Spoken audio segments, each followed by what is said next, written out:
LBC এন্টারটেনমেন্টে চলে এসেছে নীলু আলমগীর আর হিমি চৌধুরীর অসম্ভব সুন্দর একটি নাটক ঘরছাড়া। এই নাটকটির পটভূমি হচ্ছে ছেলে মেয়ে ভেগে যে বিয়ে করে পালিয়ে বিয়ে করে তার উপরে এই নাটকের পটভূমি। খুব সুন্দর ধারাবাহিকভাবে এই নাটকটি নির্মাণ করা হয়েছে। এক্ষেত্রে হিমি শহরের মেয়ে আর নীলয় গ্রামের ছেলে হিসেবে অভিনয় করেছে।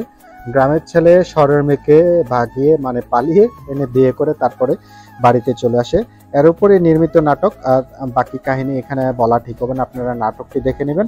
এলবিসি এন্টারটেনমেন্টে খুব দারুণ এবং ভালো লেগেছে আমার কাছে। এই নাটকটিতে একটি সামাজিক একটা মেসেজ আপনাদেরকে বার্তা দেওয়ার চেষ্টা করেছে নাটকের শেষ দিকে।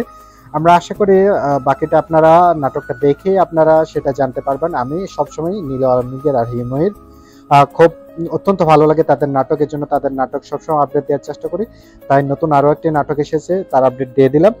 অবশ্যই পরবর্তীতে যে কোনো আপডেট আসবে আমি জানিয়ে দেবো, এবং অবশ্যই আমার সাথে থাকবেন। অবশ্যই আমার সাবস্ক্রাইব করে আমার চ্যানেলটি পাশে থাকার চেষ্টা করবেন। আল্লাহ হাফেজ।